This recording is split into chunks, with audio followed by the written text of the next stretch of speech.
I confess that I really did not want to go to the bishop-electing convention in Seattle yesterday. I knew that it was going to take up the whole day, and there wasn't anything left over, and the only ferry that leaves Bremerton in time to get to the convention is at 6:20 in the morning. So I was not really looking forward to this. And I hate driving in Seattle. You know what it's like. It seems like there's cars coming at you from every direction.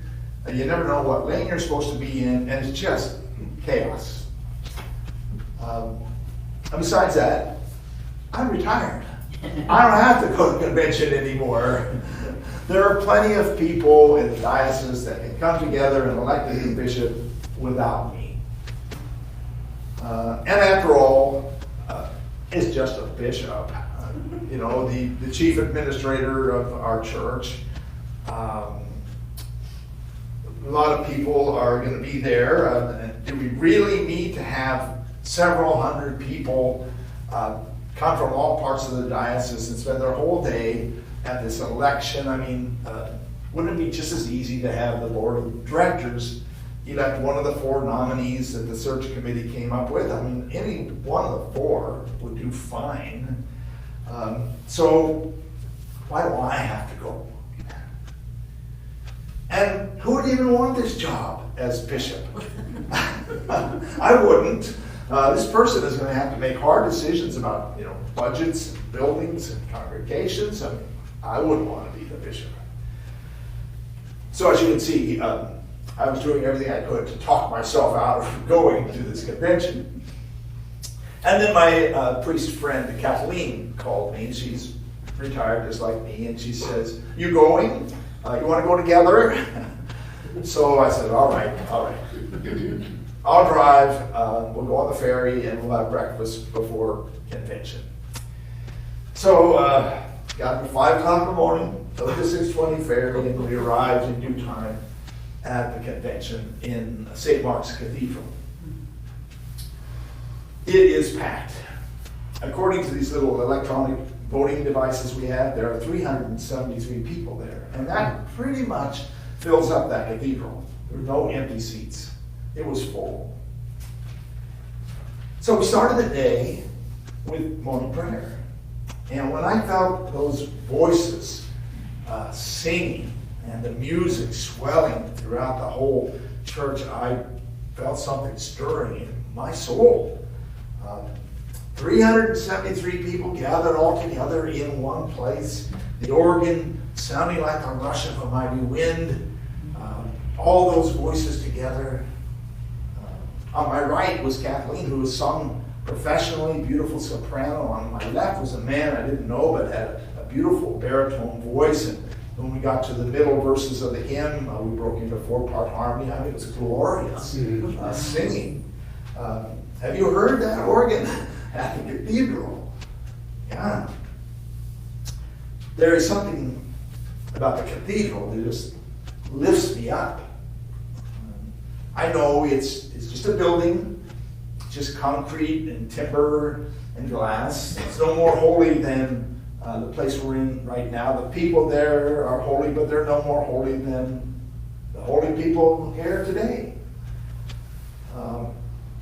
But there's something about being there in that place, hearing that organ swell throughout the whole place, listening to the cantor as he lofts his voice out from the choir balcony, and when he's singing the psalm, and hearing the readers read from the pulpit.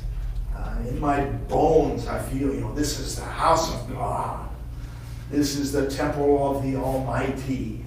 This is the dwelling place of the Most High.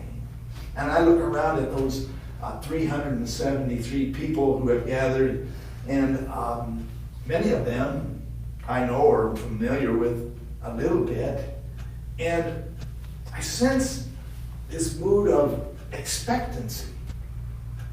We're going to elect our next bishop. We're going to seek God's will here in this place. We're going to make a historic decision. It's going to affect the future of our church that we love so much. And more than that, I can sense that people are looking for more than a CEO of the diocese, more than an administrator. They're looking for a person of God. They're looking for a spiritual leader, someone who represents God that we can look up to, be an inspiration for us. People came from all over. Little lady sitting next to us, and her friend had come up from Seaview on Columbia River. They come up the night before, stayed in a motel so they'd be able to get there on time. I saw people I know from Port Angeles, and from Orcas Island, from Tacoma. People from all over came to do this. And we sang that great old hymn, God of grace and God of glory. On thy people pour thy power. Crown thine ancient church's story. Bring thy glorious bud to flower. Grant us wisdom. Grant us courage for the facing of this hour. For the facing of this hour.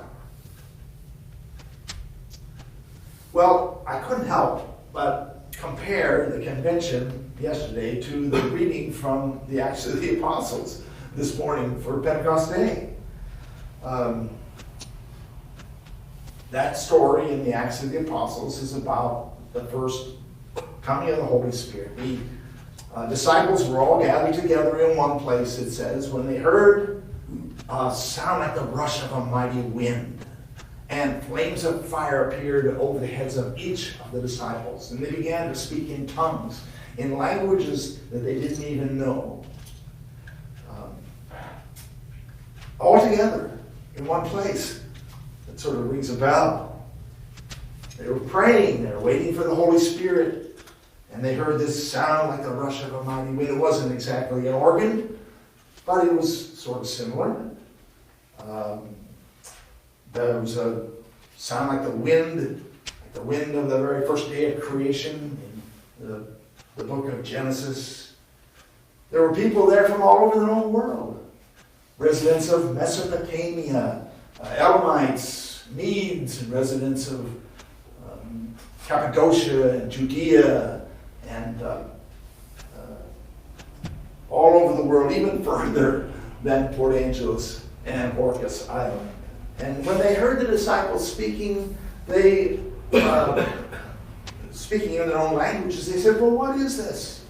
How can these ordinary fishermen and ordinary people know these languages from all over the world? And so Peter got up and he explained.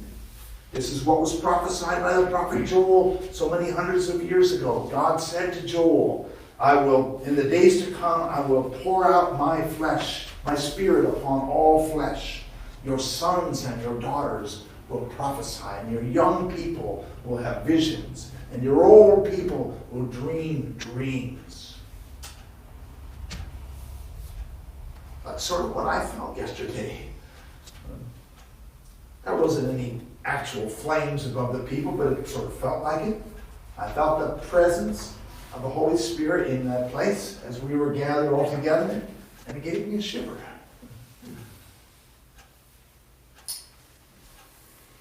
In our gospel story today, Jesus is speaking to the disciples the night before he's going to be crucified. He's saying goodbye to them. He's saying, I'm going away, and where I'm going you cannot come. But I'm going to send to you the Advocate, the Holy Spirit. And when the Advocate comes, when the Spirit comes, the Spirit will lead you into the truth. So we believe that when we listen to the Holy Spirit, God will speak to us and God will guide us into the truth. It's the listening that's the hard part. Discerning what it is God is saying. Well, I think we listened yesterday. I think all 373 of us were listening to the Holy Spirit. And I think the Holy Spirit guided us. And we did. We chose a new bishop. His name is Reverend Phil LaBelle. And he'll be consecrated on September 14th. And in due time, maybe in a couple of years, he'll come here for his visitation and we'll see him in the flesh. So the convention did the work of the church, listened to the Holy Spirit, and made the decision. Well, on the day of Pentecost, the church was gathered together, all in one place. And the Holy Spirit came down. It's been 2,000 years. The church is still listening. And the Holy Spirit still comes down. And you don't have to go to the cathedral to feel the Holy Spirit at work. We are gathered all together here in this place. And when we're listening, the Holy Spirit comes to us as well.